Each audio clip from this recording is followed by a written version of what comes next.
And honestly, if you're part of the latter, I just feel bad for you because I don't give a fuck about your complaints. You're like my cousin if you were a girl. I'm sorry that you felt so hurt by my content that you felt the need to make content out of it. Yeah! All right. Suck my c***! Two CIA torture experts electrocute the tip of my penis with tweezers. You have the smallest pants on I've ever seen. You have some type of mental illness. There's something wrong going. This person is too happy. Yeah, okay, all right.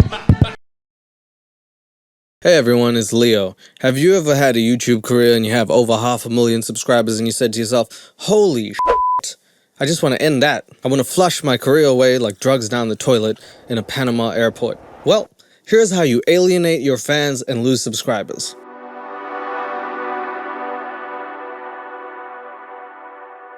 Rucher, replying to Def Noodles. You want to educate others on comedy so we can understand your jokes? Genius. Def Noodles. Go educate yourself at the end of a barrel of a loaded shotgun. That would do it. That is how you end, effectively, any funny career that you had by threatening to murk someone and harm on them. Hi, this is a video essay on the man himself, Def Noodles, who has recently decided that comedy is not actually funny and more of a fighting business like WWE. He has started hosting something called roast battles in which people actually compare it to Dante's Inferno, in which case the circle of hell is now the 8th or 9th circle of hell. You wanna make out? No. And it's just being in that room listening to him and his friends perform comedy. He is a YouTuber who has over 500,000 subscribers, and he amassed it creating videos, doing stuff like Keemstar and sort of news channel-y stuff. He also is a comedian. That is very much in question still, although I've seen his comedy, and that is as much of a lie as saying Stevie Wonder can see. Here's some footage of him performing comedy. I just took a DNA test, I'm 100% that bitch, even when I'm crying crazy. Yeah, I got boy problems! Objectively speaking, that is like my Fridays, ready to go out with the trash. However you think of him though, whether you think he's funny or not, is sort of irrelevant in this situation because today's video essay and topic is less about his comedy and more about his reactions to criticism. You see, Def Noodles is going down in subscribers. He is losing fans and he is alienating his core fan base by changing his whole style, which in itself is not bad, especially on YouTube. Brave. If it's something you want to do, go for it. Nobody has an issue with that. The problem is the way that he's going about doing it, for a comedian especially, it's not very funny, Def. I would like to call him Tone Deaf Noodles from now on. Can I have a petition for that? And by the way, the last time I saw someone threaten someone on Twitter, it was the video I had on the clapback on Vegan Gains, who came after me with everything he had, pun not intended. And I had less subscribers than him, and coincidentally, I have less subscribers than Def Noodles. So, quick plug, if you'd like to subscribe by the end of it, if you like this video essay, become a big baby. You could come and give me a hug. And also, hit me up on 16leo_ on my Instagram. That way you can tell me if you liked the video or if you didn't, because criticism is valid. At the same time, criticism is like an ass. Everyone has one, but unless I ask you to put it in my face, it doesn't mean I want it there. So as I was saying, Def Noodles is someone who came up a few years ago. He's amassed over 500,000 subscribers and done it mostly creating internet content for like news. He's also a self-proclaimed comedian and now has wanted to venture off into comedy mostly and has started doing something called roast battles. That's where he gets his friends in a room, sort of like Nick Cannon on the show Wildin' Out, except if Nick Cannon was like held at Guantanamo Bay and forced to do comedy. It would be less funny and more scathing, and I watched the first roast battle. I'm going to react to it. Objectively speaking, it's almost Criminal Activity-like. I've watched snuff films that I think were funnier than this. However, this is not the issue. Unlike many YouTubers that I talk about, Def Noodles doesn't actually have the same controversy that a lot of people do. With most YouTubers, stuff they do is borderline illegal. If you look at Shane or maybe James Charles or other people who have done stuff that maybe a normal person shouldn't get away with, you see that their activity is only heightened by the fact that they're YouTubers. The stuff that they've done is not actually good. Whereas Def Noodles hasn't actually done anything inherently bad. He's just chasing his dreams. And being objectively bad at comedy doesn't make you a bad person. Trying and failing does not mean that you've done something wrong. It's just one step closer to success. And in that regard, I think he's doing something good. However, this man reacting to criticism is mind-boggling.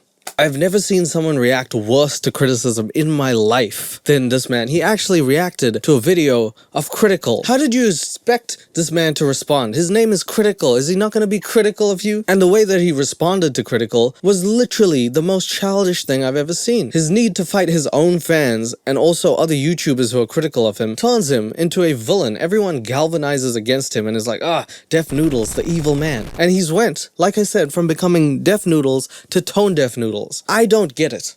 And I'm just trying to explore what has happened. So today we're going to explore Dennis the Menace and everything that he's done. It all happened when Deaf Noodles moved into a new studio, which he said he paid for himself. He got a new office, and in the office he's holding these comedy shows in LA. He's doing something. He's making history, as he says. The last time someone made history this bad was 1945 Germany. Whew. He's got his comedy set out and he's making routines. But yeah, so what he did was he cultivated a show in which fans can come down and watch him and other people roast each other.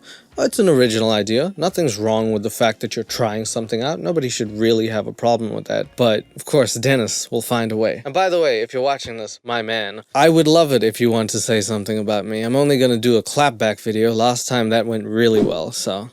We can do it if you want. I'm just not really prepared to fight you. At the time of filming this, part 2 of his roast battle came out, and he went from just talking about comedians to actually shoving them now.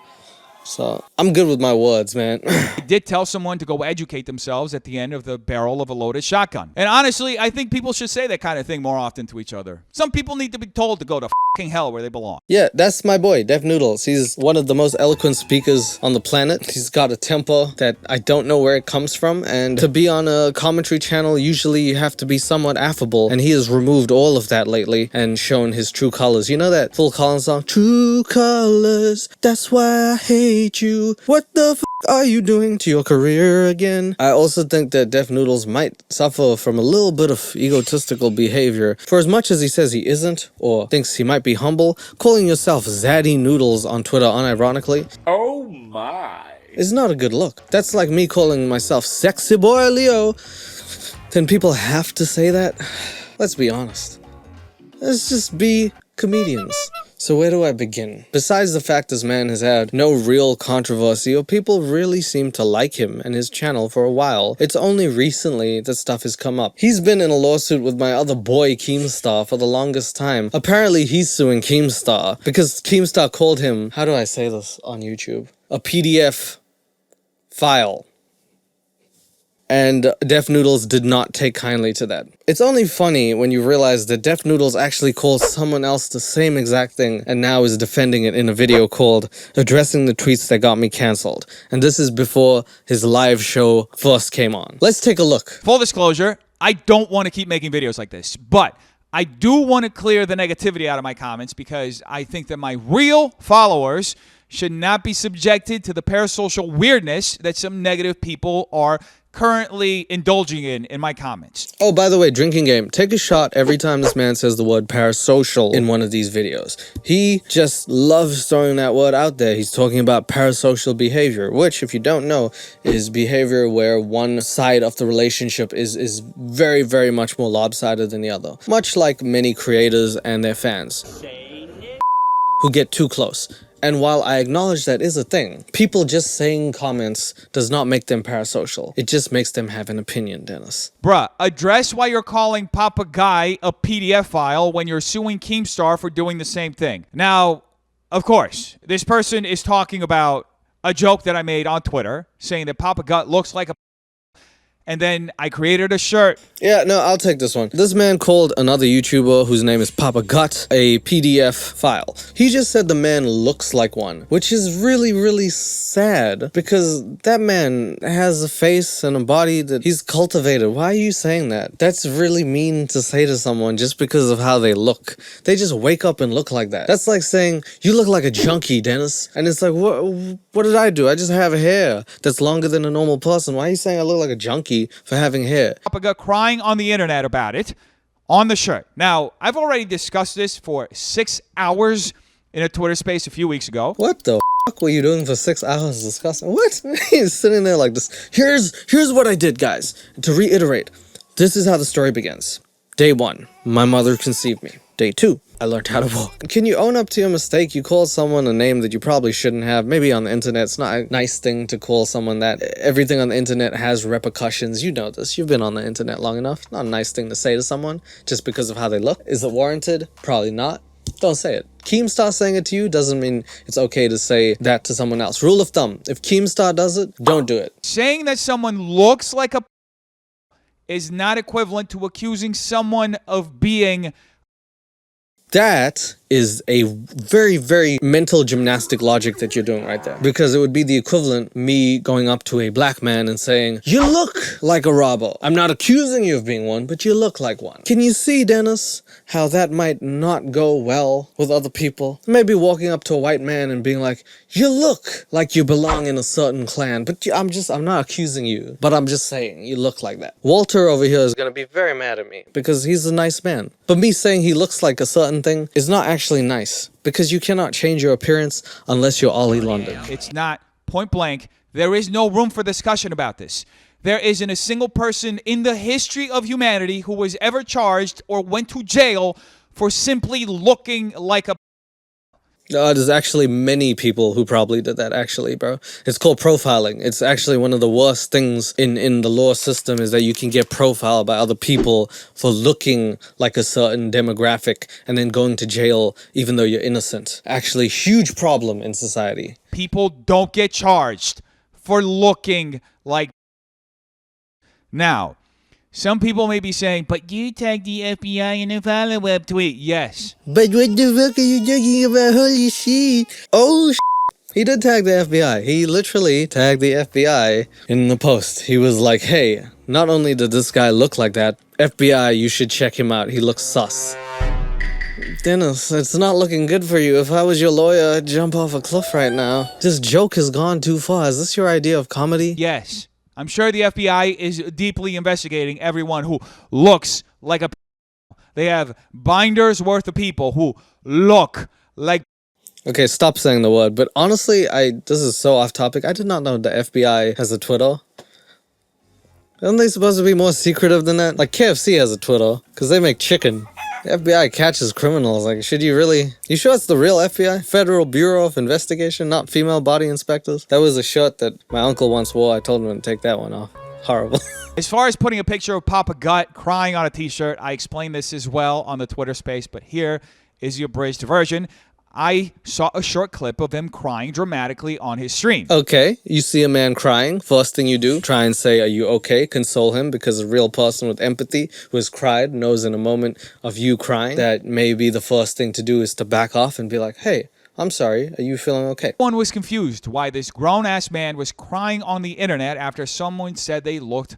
Well, that's a very, very harsh thing to say to someone, and also being a grown-ass man doesn't actually disqualify you from having emotions. If anything, that's toxic masculinity for not having the emotion to be able to cry. It's actually a beautiful thing to express your emotions as a man.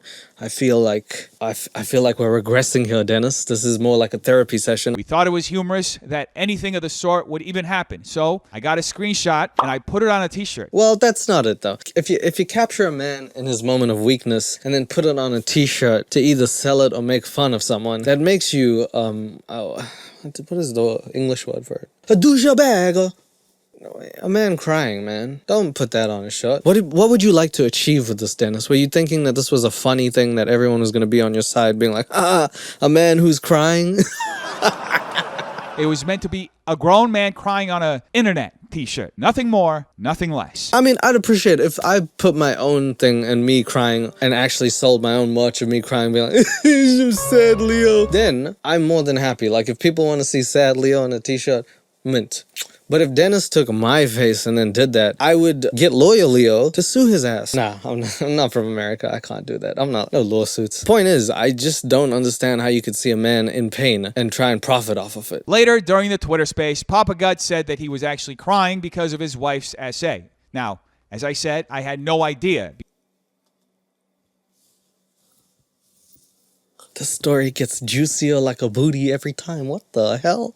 Oh, you gotta feel like an asshole now, man. So he wasn't crying about you at all. He was crying about his wife getting SA'd, and you said, "Holy shit, it's free real estate. Put it on a shirt, put it on a plate." Really, Dennis? Oh my god. This is usually why you ask questions before you take action with things like, oh my goodness, this is bad PR. If I was your PR agent, I would row across Niagara Falls straight to the bottom. Now, as I said, I had no idea because I don't watch his videos. I don't have time to watch a guy named Papa Gut. I have a business to run. I have a life. By that logic, Mr. Deaf Noodles, who the hell has time to listen to a man called Deaf Noodles for 6 hours explain in a Twitter rant what you've done? Because that's what you said earlier. You said, I've already discussed this for 6 hours. who the hell would have time to listen to you if you don't have time to listen to him but make assumptions? That's what I like to call hypocritical. Like I said, I watched a brief clip on Twitter of what he was saying,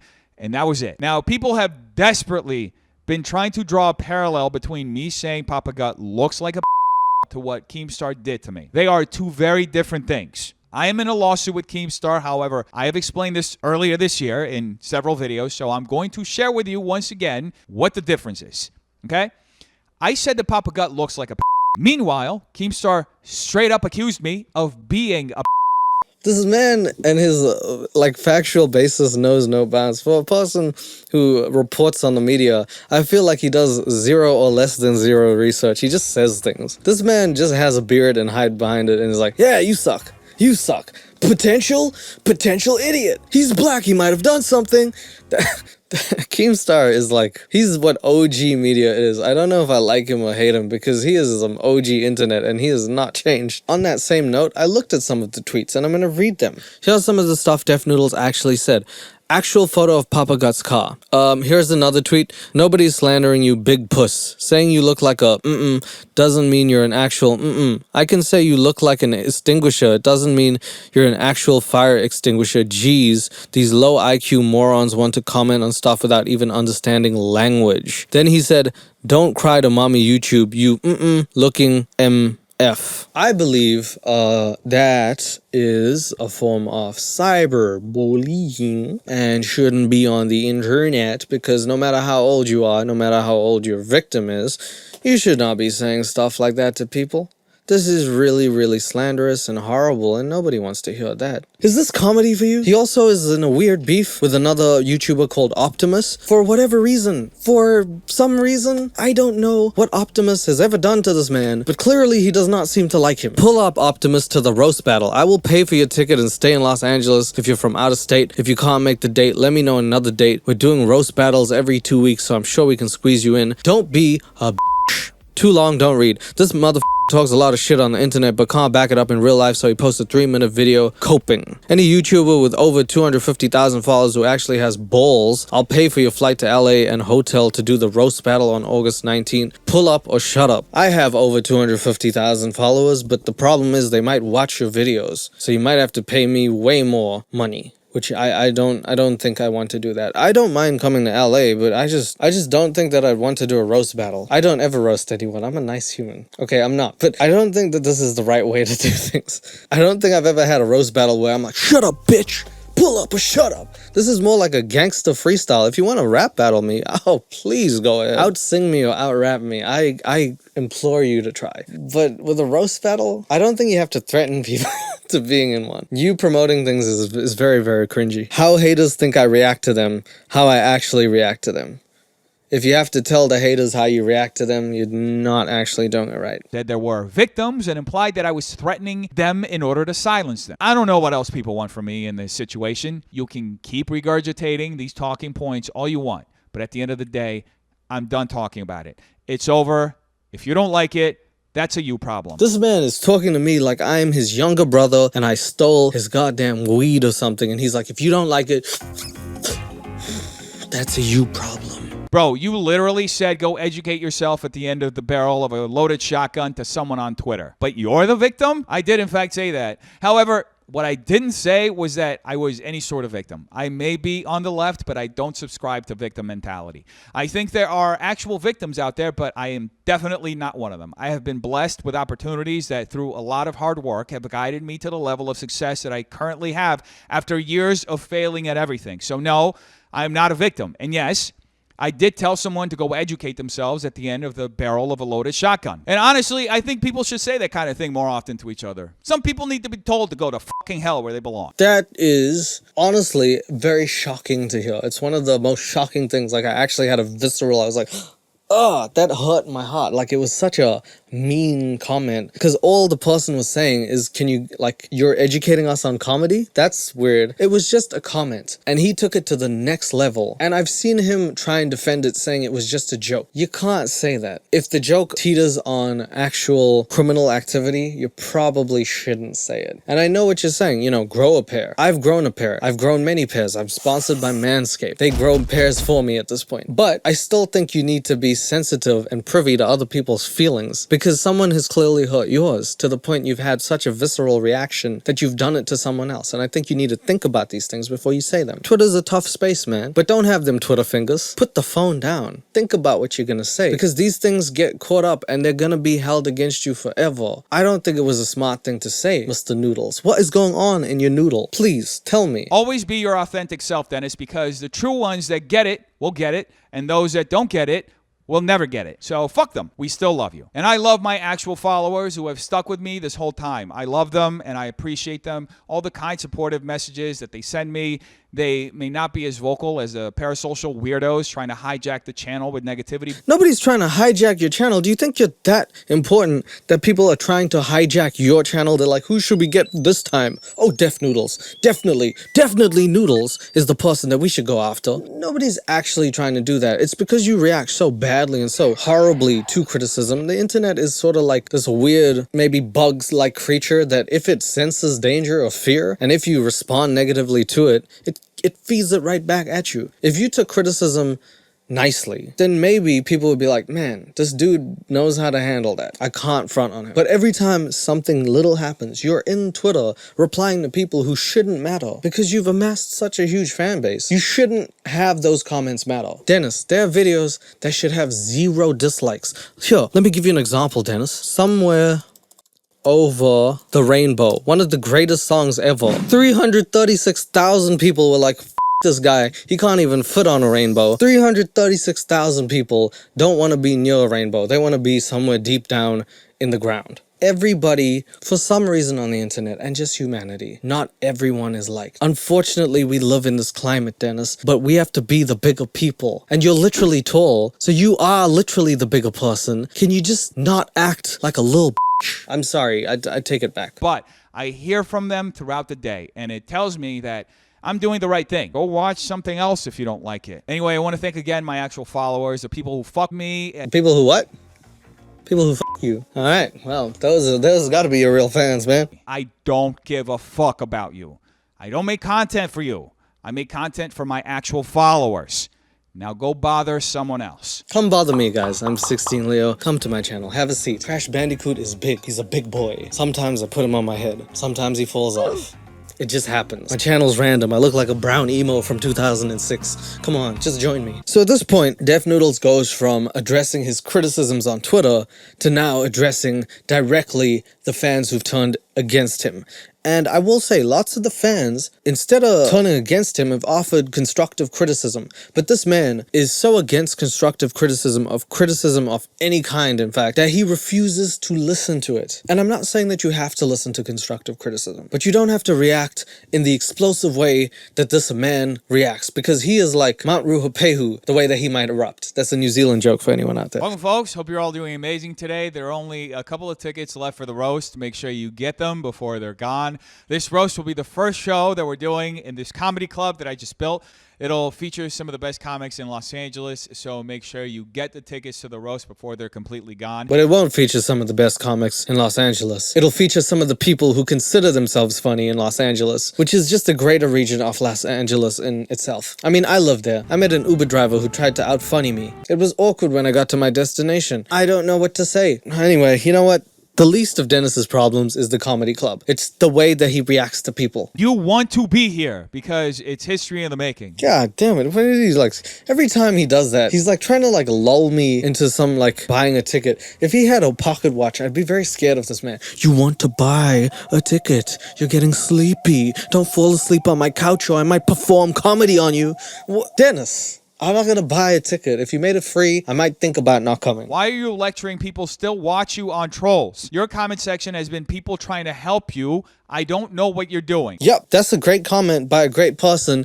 You see, Dennis, you have people in your comments who are not worried about the trolls. Most people are just there to watch your content. Unfortunately, some people are like, hey man, you changed up. What you should do is ignore them. If you really want to, maybe even filter the comments. I wouldn't suggest it. I like free speech. I think you do as well. And if you want free speech, let them talk freely. But you're a creator, Dennis. Mr. Noodle man, you really got it. You made something of yourself. Don't f it up, brother. What are you doing? He's replying to all the comments. Do you know what the only thing worse than a troll is? A troll who baits a person into trolling them back. It's the worst thing. That's controlling, if you know what I mean. Come on, Dennis. This is chess. Everyone's playing checkers. You're out here playing fucking hopscotch. Can you just get with the program? This is a logical fallacy from beginning to end. First off, me sharing my thoughts in a comedic manner, making a bit out of trolling the trolls, is me expressing something that I'm going through in the way that I best know how to do. This is my channel, and it's going to reflect my thoughts, opinions, and life experiences. I know you're trying to express it in the way you're like, let me do a little comedy, but troll the trolls, get back at them. But at the same time, you gotta understand that you're losing your core fan base. And Dennis's core fan base, like I said, was when he was doing news. He was wearing the glasses with the bunny hat, talking like really weird, slurring his, "What's up, guys? It's me, Death Noodles." It was catered towards a different audience who has now probably seen him and been like, whoa, one too many F-bombs. Every time I see him on Twitter, he's threatening to pee in people's mouth. Is this R. Kelly? What is this? People have left. And now his real fans are like, that's the real Dennis. That's the guy I always knew that he wanted to start Fight Club with comedy mics. You got your fans, but at the same time, you don't have to alienate your current fan base. You can still win them over by being a decent person. I mean, the reason you got 500,000 subscribers is because you have to have been good at something, Dennis. Nobody's taking that away from you, except you. With that being said, I'm currently literally receiving hundreds, if not thousands, of messages every week telling me to off myself. Some of my real fans have also been getting the same treatment just for trying to defend me. In fact, one of my fans was recently harassed to such an extent that she had to deactivate her social media because the level of harassment was causing her to relapse and have thoughts of suicide. Like, that's really serious, and that's really bad if that is the case. I don't want to even make a joke out of that, but at the same time, at the start of this episode, you did that and then said it was a joke. You said, I'm off yourself with a shotgun as a joke. So where's the line? How do people take it as a joke? What if those people were just trolling you and your fans? Do you see what I mean? Objectively speaking, we shouldn't even be doing that. Those people aren't right. I'm not defending them. But I'm not defending you for saying it to another person either. Your joke is just as harmful if under the wrong circumstances. What if the person you said it to was also having relapsing thoughts? Do you see what I mean? Why it's so dangerous, Dennis? Even though we're not supposed to have the responsibility or we don't bear the responsibility, it's still our duty as humans to try and be courteous of others. The internet shit was never my main goal, but it happened to pop off during the pandemic, and now I'm doing my best with it. But at the end of the day, I exist in the real world. I don't. I live in a fake world. Look at this. This is even a bigger crowd. Fuck out of my mouth. I wish that was a sound effect. I'm running multiple businesses. I now have a comedy club, a podcast studio. I make these videos for fun, and I'm going to make them however the I want to make them for the audience that enjoys them. I have a vision. And I'm seeking to manifest that vision, and you can either be excited and want to come along with me, or you can complain. And honestly, if you're part of the latter, then I just feel bad for you because I don't give a about your complaints. Whew, this is just 101 how to alienate your fan base. This is like the Michael Scott of YouTube who just never gets it. You know when Michael Scott was doing the roast battle and then eventually he came around? This is like Michael Scott if he never came around. He's just always the evil Michael Scott. And I'll tell you what, he has been losing core audience fan base because when I started this video, he was at 566,000 subscribers. At the time of filming this, he's at 559. 6,000 people is a lot of people to lose. Dennis, come on. I don't care that you didn't like the background. I don't care that you saw some random flaw in a video that I made a couple of weeks ago. I am not here to make videos for the complainers. I am making videos for the people who support me. The people who support me on Patreon, link down below. The channel members, also link down below. I'm here to serve the people who love my content, not the winos with a misplaced sense of justice or That's the problem, Dennis. You be calling people names. Remember how you called Optimus a and you called Papa Got a and then you called the quartering, you said a jaundice-looking motherfucker. ownership over my content, especially when all they do is watch my videos so they can bitch about it. In fact, if you're ever curious about who these winos are, just click on the profile of some of these people claiming to be fans in the comments and expressing concern. You can see their comment history, and from that, you will quickly find out that some of the people with the most opinions and criticisms about my content who present themselves as fans or former fans have never, in fact, actually enjoyed my content and are just jumping on the hate bandwagon to gain attention or whatever else motivates these trolls. That's like a fat kid playing with Play-Doh. It's a stretch, man, because that's not true. Or maybe it is true, but the fact that you're actually going onto the comment history, sorry, Crash, and you're looking at what people commented is just taking away from time that you could be using to improve your comedy, which, by the way, Dennis, needs improving. I'm sorry, I don't want to be the one to tell you this. You, out of all people, why the f*** do you listen to me? Listen to your heart, Dennis. Listen to it. It's gonna give you a heart attack if you keep performing at these comedy clubs and people keep not showing up. Dennis, you said you sold 50 tickets. Congratulations, bro. Congratulations. But you have 530,000 people subscribed to you. That's less than 0% at this point. I feel like I'm having a one-on-one intervention and people are watching me from the side like they're walking on the street like, is that Deaf Noodles and that brown guy from that channel? Okay. I didn't know they were friends. I don't know what to tell you, man. You need to worry less about the critics. You're doing something you love. That should be all that matters. Now, I don't make content for them. I make content for my fan base. And this whole phase this channel is going through right now is really showing me the difference between fly-by-night fans and actual followers. You see, for a while, it was trendy to like me, to follow me. But that has changed to the polar opposite. Now it's a trend to hate and criticize me. In fact, many people have been making videos criticizing me for all sorts of things, which is fine. Make your paper. But this whole scenario has revealed to me who actually with me and what my actual fan base cares about. Damn, I hate Dennis's takes. He's like the worst of both sides. I mean, look, I hate to even tell you this, but like, I'm looking at your content now and I'm looking at some of the videos you made. Everything that isn't controversial is looking like it's under 10,000 views. The worst movie ever made, 8.5 thousand views. But when he makes a video like Everyone Loves Deaf Noodles, 37,000, or the one with Charlie, that's got 62,000 views. It's only when you make content that is devoid of any criticism or any beef or any call out that people aren't really watching. It means that your core fan base has sort of not paid attention, and the people who are coming and watching are people who are just looking to see the drama at this point. I don't know what you've done to alienate the fan base beyond this point. I came in at a certain point and people were just going at you, and I don't know if it's warranted myself, because again, I have nothing against you. I don't have any problem with you following your dreams. I just don't like the way that you seem to be taking criticism and the way that you talk to people on Twitter, because it's very much like Vegan Gains, and that dude has veggies for a head. His brain is a literal vegetable. The doctor should have pulled a plug on his brain many years ago, but he's still somehow a zombie plant living. I don't want that to happen to you. I think you're, can be a good dude. So don't watch my videos. Literally, no one is forcing you to watch my videos. True. I'm gonna have to agree with him on that one. True. If someone's not making constructive criticism, don't watch the videos then. Go do something to fulfill your life. I am here building my dreams. You see this wall behind me? It didn't exist 2 weeks ago. You see this space that I'm in? It wasn't mine 2 months ago. But I went out and got this place and had this wall built so I could fulfill my dreams. You're sounding a lot like Trump these gotta say, you had a wall built to fulfill your dreams. You could have said it anyway, man. 3 years ago, I was on food stamps, buried in debt, tens of thousands of dollars in debt, relying mostly...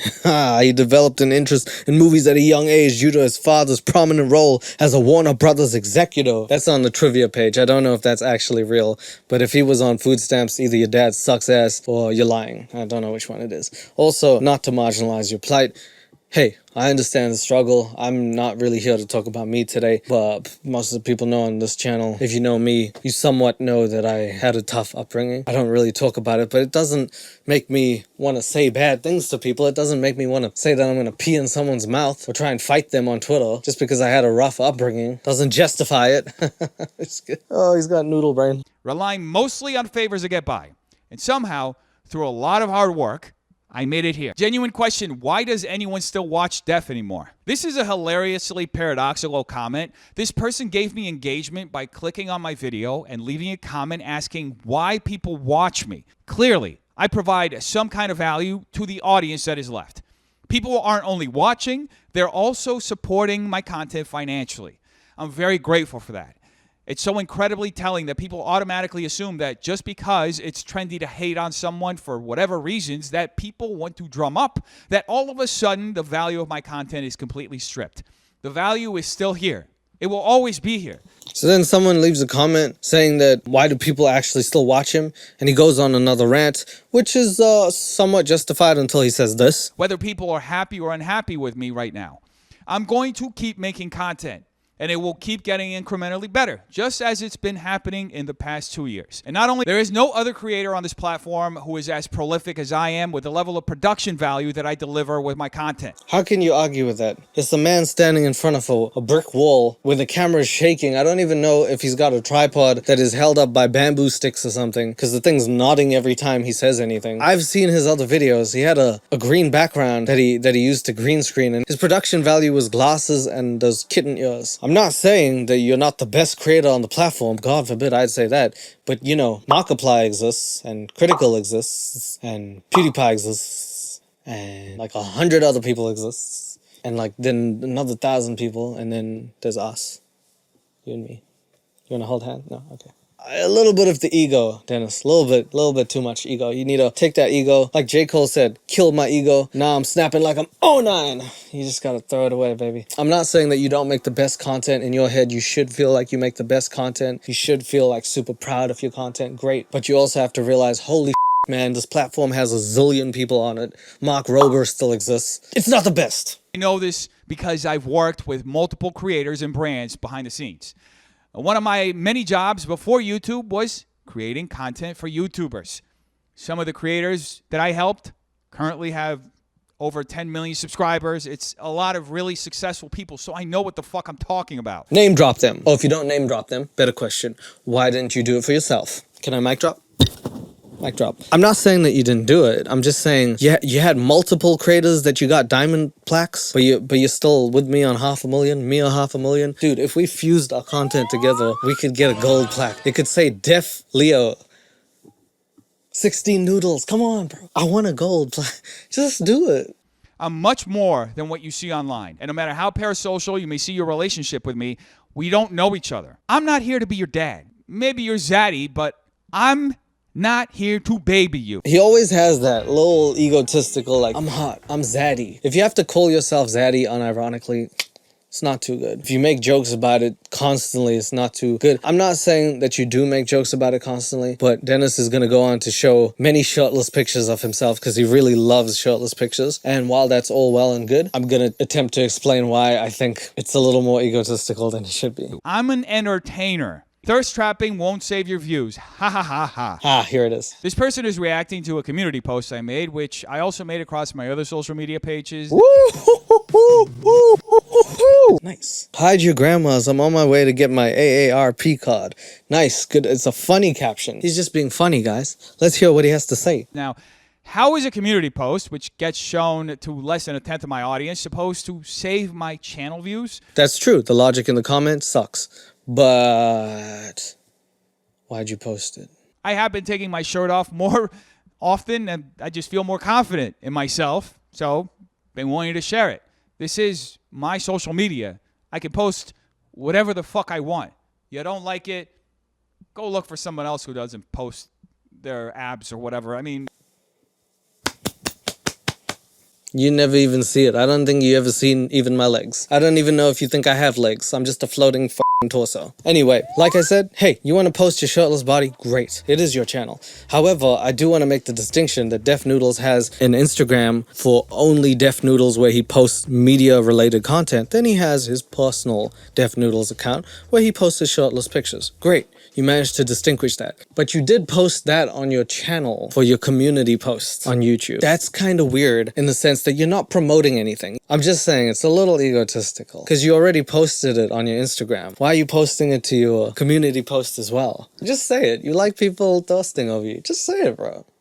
It's okay. You look great. I just know the game, that's all. I think you might benefit from a social media break. You look like you're losing yourself. So this is an actual comment that is probably more concerning than usual. It's probably a fan who said, you look like you're in need of a break. You might be losing yourself. You might be getting too ingrained in YouTube. You know what? YouTube is one of the toughest grinds there is. There is no break because on YouTube, every time you stop, someone else doesn't. And because it's an endless cycle of content, you as the viewer, all you have to do, if I'm not posting, you just scroll down, you press browse, you find someone who is. I'm easily replaceable.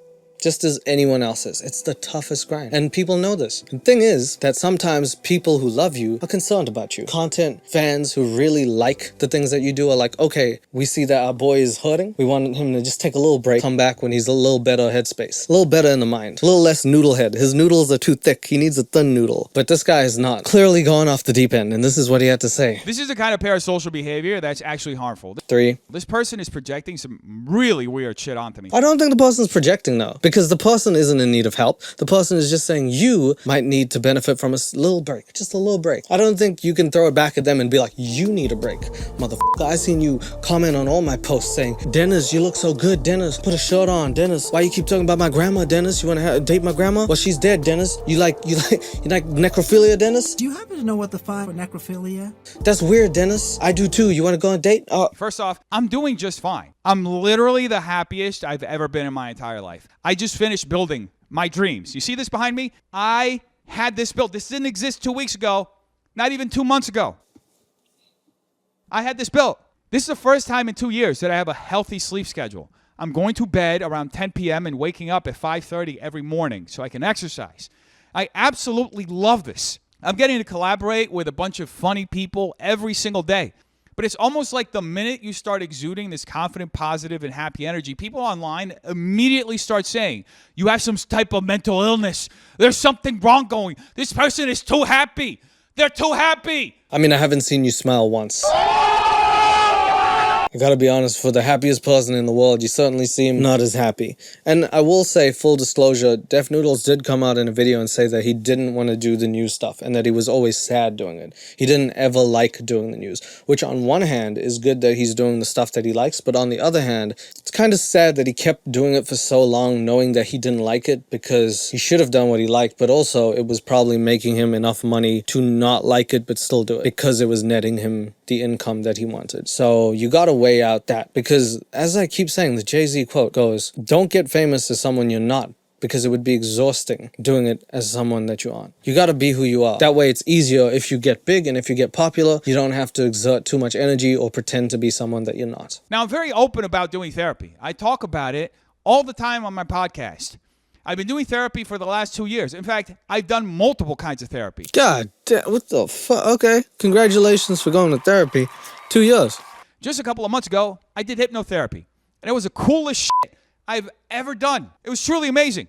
I highly recommend it. So I was essentially doubling up on the therapy that I was doing for 4 weeks. God and now you doubled up on therapy? How happy can... This guy's so happy that he went to 2 therapists a day. He probably told your first therapist how you can't stop smiling, and he sent you to the other one. He's like, share that sunshine around, my boy. Those are contradicting statements, if anything. Felt great. Still feels great. So all these people saying that I need to take a break, that I'm sick in the head, that I'm losing it, you don't know what the you're talking about. Again, if you go to therapy, anyone, I think it's great. I think it's great. I think if you need the help, and I think talking is always great. I think being able to be open about your emotions is fantastic. I don't mean to make a joke about that, but it's very hard for me to hear you went to two therapy, you doubled up on therapy, and you're also the happiest you've been. Like, maybe you need to sit back and think about it, that's all. And there's no difference between me today and me a year ago. All that happened is I'm sleeping more. So please, stop jumping to conclusions. This shit's mad parasocial. You don't know me. I'm an entertainer on the other side of the screen. And I don't want to take a week off, okay? I love this job. I love doing this. Why would I stop doing something that gives me genuine fulfillment? You know Maslow's pyramid of needs? I'm at the very top of it. And you're asking me to get off the top and essentially live a less fulfilling life. Well, no, not really. Just sometimes, you know, people walk so hard that they forget to actually enjoy the journey. Sometimes you worry so much about the destination that you avoid looking at the journey. You know, anecdote of like being so focused on the road, you forget to look at the amazing view while you're driving to a destination. Oh, nobody's trying to hurt you. We're just trying to help you, Dennis. You don't have to be so mean about it. I'm just sitting here. I'm just wearing white because it makes me look slimmer and my ass looks big in it. That's not going to happen. The day that I don't want to make videos anymore, I'm just going to stop. Not because someone in the comments told me to stop, but because I just don't want to make videos anymore. And that's it. I have literally earned the right through the insane amount of work that I've done over the last couple of years to make whatever decisions I want in my life. And that's it. I love this channel. He's finding his voice. And I don't give a single flying fuck what other opinions exist, frankly. So then Dennis starts reading a good comment and starts talking about how his real fans are. And he gets really happy. See, these are my true fans. They even talk like me. These are my ride or dies. Hey, he's got a fan. Woo! These are the people who aren't gaslighting in the comments saying, I know him. I've been following him for years. Oh my God, he changed so much. No, these. What kind of accent is that? They have, well, okay, you got some crazy trolls, man. Mine speak English. These people know me. I'm not a role model. But they don't know you because it's parasocial. Come here, come here. What is wrong with you? What is wrong? Come on. Is parasocial because it's a one-sided relationship. Right now, someone who's watching me is like, hey, that's my boy Leo. No, unless you're my dad, in which case, why are you watching this video? What, out of all of them? It's parasocial in any case. Yeah, there's the reason there's a fan and not a friend or family member. There's a reason. You can't possibly know everyone. And I hate it. I would love to know everyone who's a fan. I'd love to thank them personally and shake their hand, doing a little peck on the cheek and be like, you the man, woman, or both, or either, neither, my brother, sister, mother, whatever. I would love to, but you can't. But just because someone is liking you and on your side, it doesn't mean they're not parasocial. You can't pick and choose, Dennis. You can't pick and choose. That's crazy. I'm just here to talk some shit. Anyway, that's it. I'm done. And that's how he ends the second video. Now, we move on to the bon appetit, the chef's kiss, the rapper's delight of everything, the roast battle that he has, the annual roast battle, the first roast battle ever, and boy was it cringe. Please put on your hazmat suit, because this is about to get shiesty. History was made this day when Def Noodles introduced the roast battles to YouTube, a catastrophe that made Hiroshima seem like a Walmart slip-up. Speaking to the mic, bro. Are y'all ready? Jesus Christ, yes, okay. I didn't edit that, by the way. He literally screamed, "Are you ready?" and the crowd was like, Okay, I don't know. I don't know about this. I don't think we're going to do the show anymore. Can you tell this is our first time doing this? I appreciate all you coming out and putting up with that bullshit. We're going to just roast out of each other for your enjoyment. So where the trolls at? Where the trolls at? So yeah, Def Noodles comes out, he screams on the mic, and then he brings other people out, and they all have their own mics. Not a great idea when people don't really have something that they're going to say pre-hand. Unlike Nick Cannon's Wildin' Out, everyone is pretty damn good at improvisation, and they also tape their episodes, so if there's something wrong, they can cut it and edit it. It's a pretty good show in that they know who's going when, and even the live moments or the moments of reality, some may be scripted, some may be natural, but because of their chemistry and many episodes together, it comes out in a good way. Having three people just talk on the mic at the same time, never a good idea. And Def Noodles is actually the worst part of his own show in that he is almost invisible throughout the episode. You could barely really see him. He doesn't make a lasting impact. And for someone who hosts it on his channel and everything, he really doesn't show up in most of the episode until the end. He's like the final boss. Oh, okay, now nobody want to say nothing. People are pointing. Everybody's pointing.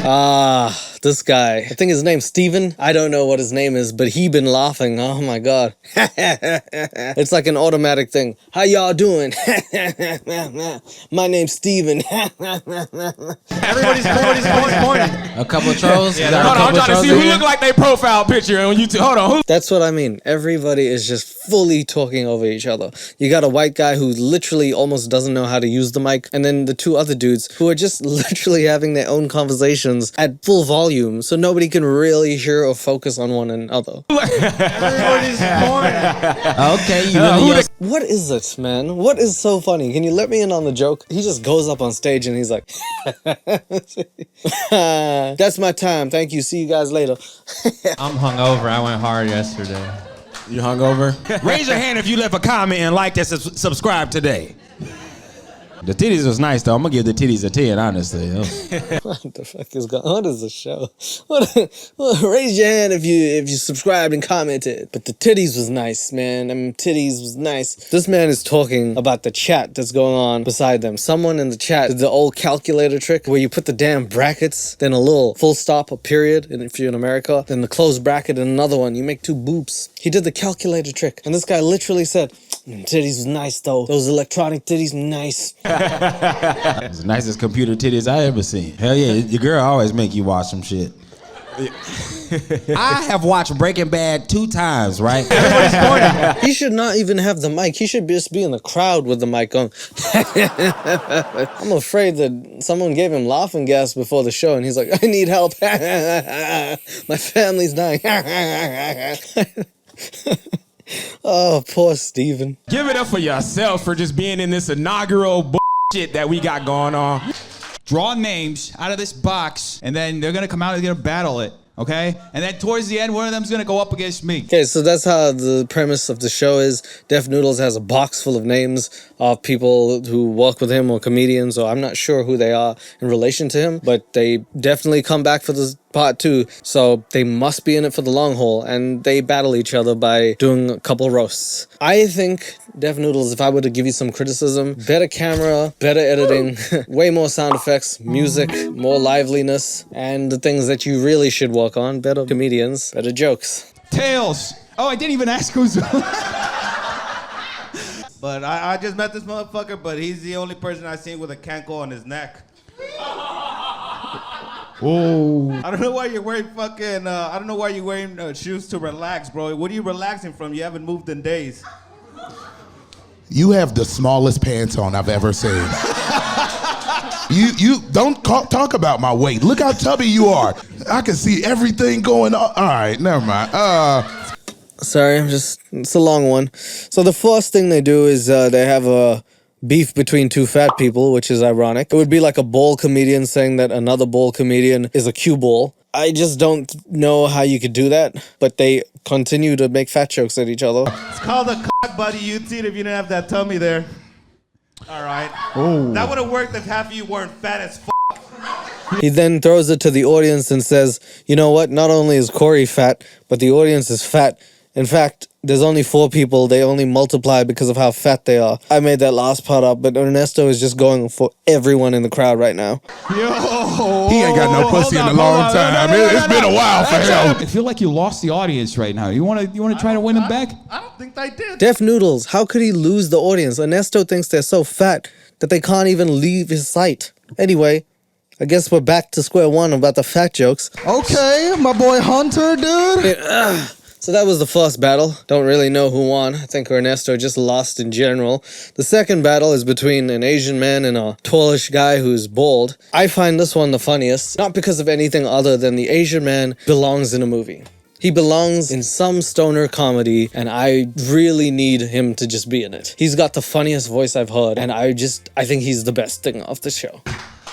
My boy Hunter, he's so big the fucking zipper on his fly's not even open right now, dude. What up, man? Yeah, no, this man's so high he couldn't even formulate a fucking sentence without getting it wrong. I'm sorry, he said he's so fat that the fly on his pants is zipped up.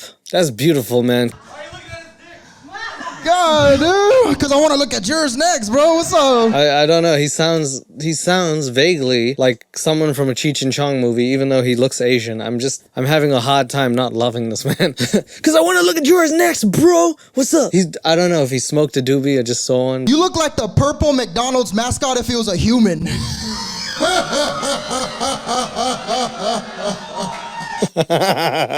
This is what happens when you roast someone and you don't even have an audience to laugh. He's just so enamored and happy with that joke that he laughed the hardest I've ever seen anyone in the show laugh. Doesn't even make logistic sense. The purple guy's purple. If he was a human, he'd be fucking suffocating because he's purple. It doesn't make sense, but to a man who's this high, it's one of the most mint jokes. This guy thinks he's Dave Chappelle fused with Richard Pryor, and that was the funniest joke ever made. He actually it's one of those laughs that looks like when you get hurt, like when you get shot, you get the blowback. That's how amazing the joke was to him. He said it and he was like, it's like a painful laugh. Let's go battle Elliot and Miranda. Anyway, that was that battle. There was nothing of interest besides that. I don't know who won, but I lost some time. The next battle is between Miranda, who is the loudest person I've ever seen, and another man. And she comes out swinging. She doesn't even know who the hell she's supposed to roast, so she just starts with Deaf Noodles. Whose heads, whose tails? Deaf Noodles look like Whack Harlow. Deaf Noodles look like Lil Sticky. She just came out swinging. She just get on stage. Deaf Noodles looks like a bitch. Deaf Noodles doesn't even know how to tie his own pubic hair. It's not even about him, but I like how she's like constantly just shit on this man without even thinking about what she's doing there. I don't know if everybody in the show is so high that maybe they forgot it existed, and the next day they woke up and all had a collective nightmare that this show actually happened, because everyone seems to be stoned out of their mind. Deaf Noodles' name is Deaf Noodles because he's never made a girl wet. Jesus Christ, man. This is like getting in a boxing match, and the first thing you do is you take a swing at the referee instead of the other contestant. Miranda. All right, go. Boy, girl, boy, pussy. Elliot looks like his middle name is Rainbow. I know, right? I know, right? No, I'm sorry. She didn't smoke weed. She just took like LSD or heroin or something. I'm not really sure what she took, but that maybe speed, which is what I wish I could do through the show. I'm gonna flirt with the girls. Hey, bitch. Okay. Oh my God, Miranda, I'm gonna tell your girlfriend you talked to another girl at a comedy show. She's gonna get all her from your apartment. They've been dating for 2 weeks. Nah, we gonna have a three-way, baby. We're gonna have a... Okay, so yeah, your best. Take your best. Yeah, okay. All right, and Deaf Noodles cannot control this show because in the middle of it, they start touching their mics together, making loud, audible sounds, and he's just like, all right. Like a sad Matthew McConaughey, all right. All right. Take it away, Queen. Miranda, you look like your version of the Pride Parade is just hopping on a motorcycle and driving through a storefront window.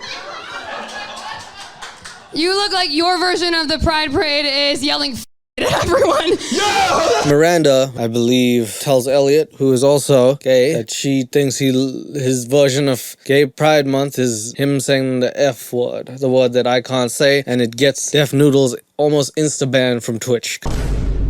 They can show a lot of things there, but that word, So yeah, she helps effectively ruin that for him. Hold up! Oh my God! I think it goes to Miranda.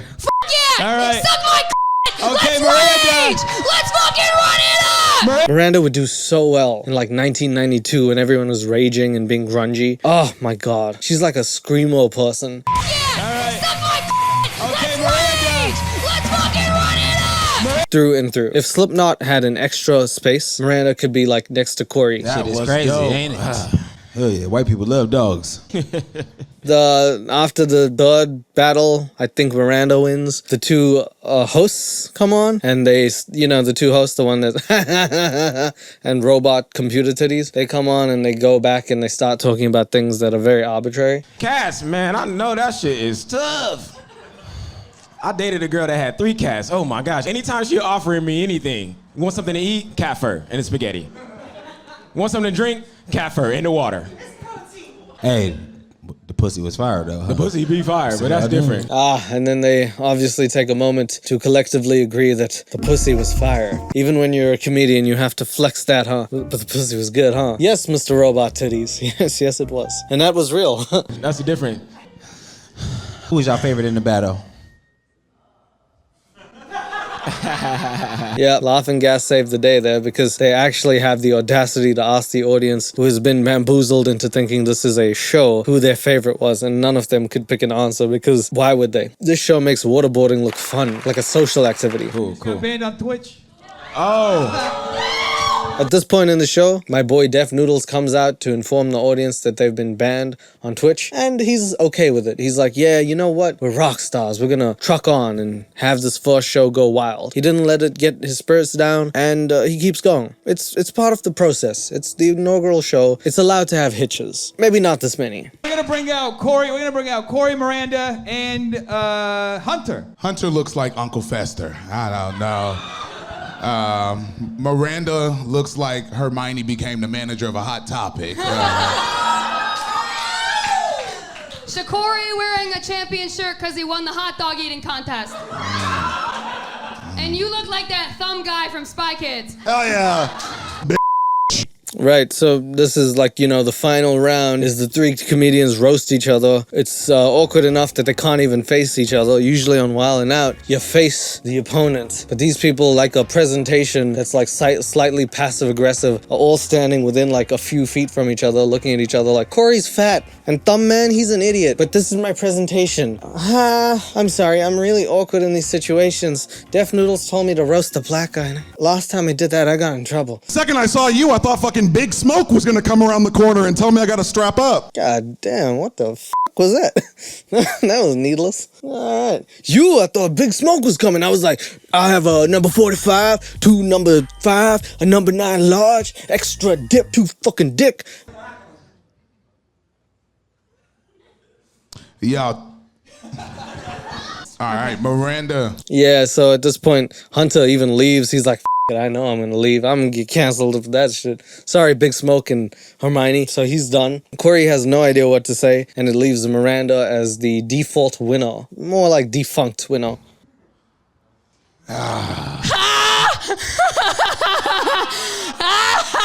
Hey, yo, you look like Rebecca Black's ugly twin sister. Okay. At this point, Miranda just starts resorting to, I guess, roasting everyone in the crowd because she can't just have enough of one person. So she just starts screaming. And I swear to God, they shouldn't have gave her a mic. You could hear her. I could hear her. Like, not even from here. I can hear her from whatever country she's in right now.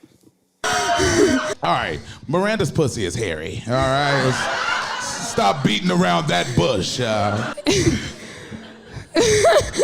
right. What's happening? What are we doing? Why are you? Is that an unlit joint? I was busy. Yeah, I was. Yeah, I'm up here. At this point, the two comedians, the hosts, if you will, come back on stage, but Miranda hasn't left. She's just chilling at the front. So I guess Miranda wins, and now she versus the big boss, Def Noodles, who has an intro off his own. This man's ego knows no bounds. He hasn't done shit the whole show. He's not even the MC, but he comes out, and he's ready for war, I guess. Coming to the stage, it's the most hated man on the internet, making grown men cry since March. Oh, I didn't do any. I didn't edit that. That just stopped. Also, I gotta say, I hate this angle, Dennis. You don't really live stream much. I'm not really sure how much you know about the cameras, but you didn't have to get a shot so high that I could see the goddamn ceiling stuff. I mean, I could see all the projectors and lights from here. It's you and me. It's you and me. I'm like the meanest guy on the internet right now. We're People roasting? hate me. We're roasting. Oh! Miranda was just standing outside. She didn't even know what was happening until Def Noodles came out. He had a whole intro and everything, and Miranda was standing there like, God damn, I wish Breaking Bad was real. Miranda does not know what's happening to the point that Def Noodles has to be like, yeah, we're roasting. And then she lets out a siren-like scream that would bring ships to their knees. Honestly, every ship, including the Titanic, would have willingly hit the iceberg upon hearing that. She's like the opposite of Medusa. They start roasting each other, and now you get to see the skill level of comedian Def Noodles. Self-proclaimed comedian, might I say. Possibly the worst roaster of them all. You wearing that dare shirt because you're like, I dare you to run away from me. Carrot Top called. He wants his look back. Carrot Top called. He wants his fucking jokes back from the 1400s, man. Carrot Top? That's really what you... That's the start. We paid how much money? How much monex did we pay to watch you up? You look like you woke up in a dumpster. No, Miranda, don't save him. There was just an awkward silence, and Def was like, Def, you gotta say something. This is your show. You held it. Probably. That was supposed to be a diss.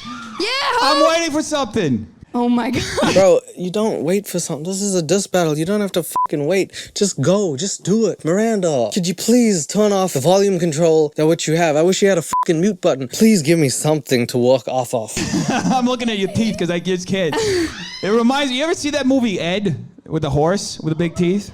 I don't have that big of teeth. I mean, you're just like fishing for something now. You look like emo Shaggy. Emo Shaggy. That shirt's too small for you, low key. You're like my cousin if you were a girl. That joke was funny if I laughed. I would have paid money not to see the show. What a joke that was. Is that a joke, an observation, or just a plain existential comment? I think I'm more depressed by that than anything. A weird form of slam poetry where you just want to slam your head into a fucking concrete wall just to end it. I'm gonna quote that from now on. I'm gonna call my actual cousins that and they're gonna be like, but I am a girl. And I'll be like, no, you don't get it. Def Noodles said it. And they'll be like, who? And I'll be like, exactly. Are you from Detroit? Take a guess. No. I'm bombing so bad, and I don't give a f. Hey, you got Don't dimples spray too. That's what's up. Yeah. You want to make out? No. Yeah, I knew it. Does this guy just ask if she wants to make out? God, I'm gonna go on Wildin' Out one day with Timothy De La Ghetto, and I'm gonna be like, yo, bro, man, bro, you're so dumb. Do you want to make out, baby? Dude, you're so, bro, you're so thick in the head that your ass is thick. You want to make out? Dude, man. Dude, your face is so fat, you want to put it between my cheeks. So you're a lesbian by choice. Your beard is graying. I know. I'm old. I'm 37. You are 37? Damn, you look good for a white person. Can't even hate, though. But you can't hate because he's not 37, he's 27. It was a business decision that I did with somebody who was advising me on how to set this up. So it's just, got to a point. So here it is. That's what it is. I'm 37 years old. Yes, I'm 37 years old. That's my age. Okay. I'm not white. Yeah, you are. I'm from Brazil. I know, but you white. You just met my parents. Yeah, this place messier than your mom's pussy. You know you probably ate it. Why?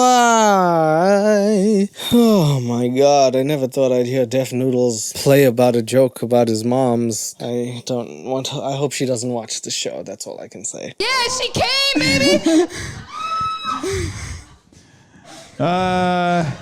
I don't know how long we're gonna keep going, because you're gonna win, regardless. Your eyes are too close together. Def Noodles then says you're gonna win regardless, which is pretty concerning to me because Def Noodles has a habit of sort of weaponizing stuff that already happens. If someone makes a joke at him, he'll be like, yes, I'm the worst, I know I'm the worst. So he got to the point where he's like, I'll never win this, you just win this, and sort of gives up like a child who, if they're gonna lose a game, starts bombing intentionally just so they can lose and become a sore loser, which is something I haven't seen someone do into their 20s. The last time I did it myself was when I played Monopoly when I was 10 years old, and my dad made me land on a hotel, and I said, hotel? More like brotel. I didn't say that, I just cried and left, and he was very mad at me, and he's like, son, grow up. And I was like, if I did grow up, I'd have to pay rent in your f***ing hotel, wouldn't I? He grounded me for a year. Damn! I shouldn't be here. Nobody should, Miranda. Why do we exist? Just to suffer? Metal Gear Solid reference. Honestly, I wish I had a Metal Gear to the head right now. You know what? I'm just gonna go out. I'm gonna bring the fucking check. Can't win. I was gonna fucking win money. You're just now telling me this? Yeah, I wish I had a hearing aid or maybe earmuffs or something. People go to the gun range. They don't even have guns there. It's just Miranda talking. Hold this out with me. If I'm not winning, why am I holding it? You're winning it. You won it. I can't win. Because you won the... Do two people win? Just you. Why do I win? I thought because you won the roast battle. You won. You won a blank fucking big ass check. Congratulations. The point is I can't fucking win. I can't give myself money. How fucking corny is that?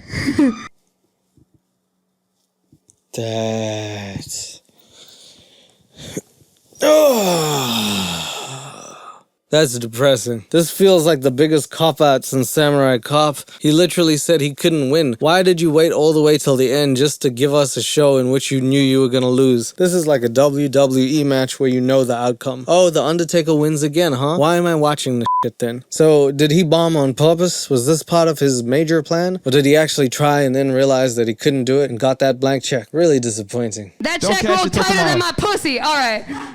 Okay. Well, that is pretty much it, folks. Hope you enjoyed the comedy, the cringe, all of it. Because you got it, you won. You got to come back. I have to come back? You have to come back now. Because Miranda won, Def Noodles tries to convince her to come back, and she's like, I have to come back? Come back now. You're legally obligated I'll to come back. You're making this weird. Then she starts making dirty jokes again. I'll come back because I'm always making them girls on their backs. Let's go. That's the greatest line I've ever heard. I'll come back because I'm making girls and come on the backs. Let's go. I'm telling you, it's either ice, meth, coke, or a combination of all. All right. So we're doing this again in a few weeks. Def ends by saying that they're doing it again in a few weeks. And surely enough, they did. And my next video is going to be on it. If you like this video, then tell me down below. I know I'm going to talk about one more thing after this, but if you like it, tell me down below because I think I definitely want to come back. It's like watching a horrible episode of The Office, and I just cannot look away. So anyway, after this whole ordeal happened, Critical roasted it. Well, he just watched it and reacted to it. Nothing major, nothing that he doesn't normally do. Anybody who watches his content knows that he does seek out videos like this. Most people in the commentary world saw this train wreck and probably had a similar reaction, but because he is a channel that has over 10 million subscribers, I feel like Def Noodles looked at it, saw it as an opportunity to get some free views, and monetized it, and jumped on it by making a video addressing Moist Critical. This is it. Welcome, folks. Today's video is a little bit different than usual. I think it's about time that I address the new allegations against me. It's not allegations, bro. It's not allegations. Critical just reacted to you. A reaction is not an allegation. Also, can I just say, just by the way, tell me this man doesn't look like Moist Critical himself, fused with Lil Dicky? That's a win comment. You have to subscribe to me. It's like it's only been a few days since I've had to make one of these videos addressing allegations, and yet here we are once again addressing more allegations. I mean, I just can't stop f***ing up. I just can't help myself. I can't keep my dick in my pants when it comes to creating problems and destroying my career. Anyway, I'm sure you've heard about it. The way that this man reacted to some criticism given by Critical, which is less than criticism, more just a reaction to his content, is probably literally maybe the worst and least mature way to handle a situation is by being ironic to the point that you think it's funny or you think that you would deflect all criticism. It's actually the weirdest thing that I've seen on YouTube in a long time. For 10 minutes, Dennis talks in riddles. I'm not sure I've seen a guy have this much self-pity and passive aggression while talking to someone in an apology or, I don't know, addressing the rumors situation. At this point, I recently did a show here in the office, a super roast battle, and it appears to not have achieved its intended effect. I did indeed get banned on Twitch after a gay comedian made a gay joke, and I got massive backlash for it on Twitter as a result. The greatest crime that I committed was to have caused the great Moist Critical to cringe. I have unfortunately committed the most heinous sin a YouTuber can commit in their careers. I made a video so cold that even the great Penguins Zero couldn't stand the chill of the cringe going down his spine, and he rightfully lambasted me. It's lambasted, you moron! I'm sorry. Why is he talking like that? Is this how he talks when he does stand-up? I'm sorry. The great Critical has made me feel kind of bad, and I just don't know what I'm talking about. What is it? What is this voice? Is this your comedy routine? Because I know that's not how you talk. I seen you on Twitter calling it, I'll puss in your mouth, I'm Def Noodle, I'm Zaddy Noodles. I'm sorry. English isn't my first Portuguese. I mean, language. Oh, there's the humor. Have you ever been hurt by a comedian? Comedian tells you a joke and you're like, don't do that again. English isn't my first Portuguese. I mean, language. After hearing out the entire internet and realizing that I committed the most heinous crime against humanity by putting on a show in my office and broadcasting it for free for anyone to see, I am deeply apologetic for anyone out there who was traumatized by the free will to click on a video and watch it. I truly wish we lived in a dictatorial society so government officials could just rush into my building mid-show and have me immediately sent to the gulags for even attempting to do something of the sort. You want to know something crazy? I'm going to blow your mind.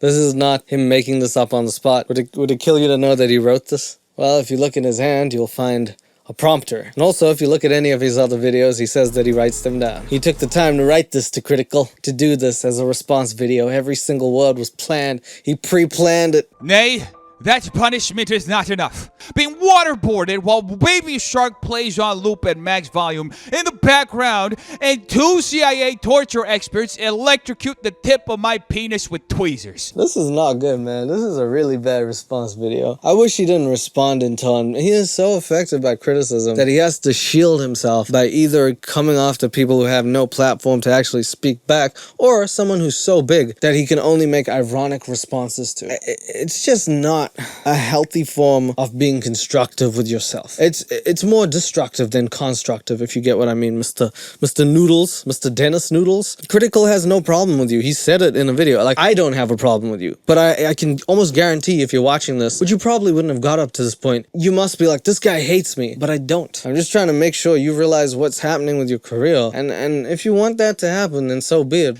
Nay, that is not the enough punishment for me. Honestly, I think the only appropriate response to the video that I chose to freely publish on the internet is to shut the fuck up. That would be an appropriate response. Shut the fuck up. Sit down, make another special. If people don't like it, shut the fuck up. They don't have to actually contribute to it in any way. You're not harming anyone. You're not doing anything more than controversial. If people like it, they like it. If they don't, they don't. But you, and I quote, need to shut the fuck up. Otherwise, you're gonna keep attracting trolls. You know this. You know this. I know you know this. Death. I should go educate myself at the end of the barrel of a loaded shotgun. Fall back. But you said it, so it was really mean. But you shouldn't do that. The taste of bullets is the only thing that can truly educate a person to never commit a crime ever again. Anyway, I would like to take a moment right now and fully address the situation with the great Moist Critical. Mr. Critical. Can I call you Mr. Critical? I can't answer you. It's a video. Mr. Noodles. Can I call you Mr. Noodles? Can I call you deaf? Can I call you tone deaf? Can I call you the tones and I? Can I call you ramen, top ramen? Are you ramen? Just say what you need to say, man. If you end up watching this video for some random reason, I don't blame you for not watching it, by the way. After all, you were already subjected to the worst crimes against humanity, so I imagine you are not so inclined to watch anything else that I ever published for my entire life. I don't think he watched anything you published for your entire life before, but he definitely did watch this and responded to it, pretty much saying the same thing everyone was thinking. This was handled in a very, very immature and bad way. That is it. This man makes 60 videos a month. I hate to say it, Mr. Noodle Man, but you're not at the top of everybody's food chain. You're like Oscar from Shark Tale. And I do not blame you for feeling that way. After all, I did literally murder everyone who watched that roast. You know what? Actually, go ahead, Def. You seem to be on your own spiral over here. I just noticed that you're playing Rick Roll music. I'm sure you think that this is a comic genius at work, but I can tell you right now, it's not looking good. I truly wish that you had not been forced to witness such a level of banality for your personal amusement in your entire life. I truly wish that you could be free of such memory, but unfortunately, that is not how the human brain works. And for that, I'm sorry. I'm sorry that you felt so hurt by my content that you felt the need to make content out of it. That's what you do every video, man. You did that for years, Dennis. That was how you even got big. You just used other YouTubers' drama to propel yourself. The problem with your platform is that you got big by doing that. And then when it became just you and you couldn't have that wall that you used to propel yourself, when it wasn't talking about certain topics and people just wanted to hear Dennis, lots of people left. Because maybe your opinions, maybe your humor, and maybe your whatever personality wasn't as attractive as was the news important, if that makes sense. You know how T channels are T channels for a reason? You don't often look at the person behind the T. You just look at the T itself. Like E! News. Can you even name one fucking person from E! News? Unless the person's name is E and last name News, I can't. I'm saying we look at the stories more often. So you've been reacting to content that people wanted to watch. There comes a time when people react to a creator. The difference between you and Critical is Critical could put a picture of his damn face in every thumbnail and name the video 1, 2, 3, 4, 5, 6, and millions of people will still watch because they're invested in him and his life. It's sort of different to the content you do in which people are invested in certain topics that you might cover. There comes a point when you need to have that shift, and you just haven't made that shift. I'm sorry, I know it's hard. I know this is not easy to hear. I'm not here to make you feel bad 24/7. This is not my intention, Dennis. But sometimes tough love is necessary. I am honestly appalled at myself for even thinking it went well. I am thoroughly disappointed that I dared to put on something together for my fans and that the ones who attended thoroughly enjoyed the experience, or so they told me. I'm appalled that I could be such a fool to think that I could fulfill my job and be in entertainment when in fact I am nothing of the sort. I am not a comedian. I am not a comedian. Go on. I'm not even a human. I am just a clump of cells currently existing and spewing raw bullshit that I'm reading directly from a prompter. Oh, there it is. There he's reading from a prompter. For your entertainment, I am sitting here ludicrously buckling to my knees, self-deprecatingly acquiescing to the oh-so-great moistcritical because you didn't like my roast. You didn't like my roast. I think this is worse. Like, you reacting in this way instead of actually taking on board the criticism or ignoring it altogether, which was probably the best thing to do. This is a new low, man. You limboed you limboed into hell. That's crazy, man. It's to once again bring out Miranda so she can yell the F slur on Twitch and get me banned. It's to once again ask her if she's from Detroit and then ask her if she wants to make out and have her reject me on stage for everybody to see once again. Now I know what you might be thinking, but Dennis, why the actual hell would you ever recreate the absolute failure of the event that you made the first time? Well, I want to destroy myself along with anybody else who chooses to watch me. I don't know why you keep coming back, Dennis. I don't get it. Nobody's really going to be affected if you keep doing your comedy shows. Good. That's why you created the studio. Perfect. The people who like it will keep coming. People who don't won't. But I think once you lose interest in the people who aren't liking it, you're going to lose many views because I don't think many people at the moment are into it. We can murder any possibility of a comedian having any credibility ever again because, as we all know, folks, comedy is perfect. It must be perfect. It must be factually correct. It doesn't have to be any of that, and I know you're being ironic, but it does have to be funny, objectively, or even subjectively. You know what I mean? Someone's gotta laugh. Like a college dissertation that no one wants to write or read. In fact, comedy must be strict and rigid like a Michelangelo marble statue. There is no room for mistakes in comedy. In fact, mistakes only make comedy worse. No, I mean, like, you know, you can bomb on stage, but you don't have to say things like, you'd be my cousin if you were a girl. I didn't really know what to take. I mean, if you were in Alabama, maybe I'd at least get it and be like, it's a love story. I don't get what you're saying half the time, man. It makes a person making the comedy look pathetic. And as we all know, you can't be pathetic when you do comedy. I mean, you have to literally be Superman because Superman is super funny. Yeah, that's his main trait. That's why he wears underwear outside of his pants. And when he turns around, you can see the shit stains and you wonder, how does that work? Because it's outside of his pants. And he's like, I'm Superman. I have super shit. Unlike me, sob. Unlike me, sob. All right, Duff, you got me. You're a hilarious comedian. Now, with all that being said, I would like to take a moment and thank all of my brave fans who attended the event and had the time of their lives. I mean, put their lives at risk. Here are a few of them. Thank you so much for being so brave and going to the show that dared to entertain you for a couple of hours on a Friday night. Honestly, I don't know what got over me that I would ever think such a thing was acceptable to do. And that is how he ends the video. By 10 minutes of pure, unadulterated bullshit. Just 10 minutes of feeling sorry for himself and being so ironic or satirical or I don't know if it's cynical. But 10 minutes of that. Just constant downplaying something to the point that people actually want to leave you alone and like, okay, you know what, Def? Do your thing. You're not, this is not even fun anymore. This is like a boxer coming out into a ring and someone punches you and you're like, you know what? And start doing, you're like Fight Club with Edward Norton, just start beating himself up and everyone got confused. Please stop. By the way, quick aside, very quick aside, Def Noodles also sometimes goes by Saint Pablo or something like that. He makes music. I don't think it's serious, but I do know why they call him Def now. Make the go hard. They're trying to get me.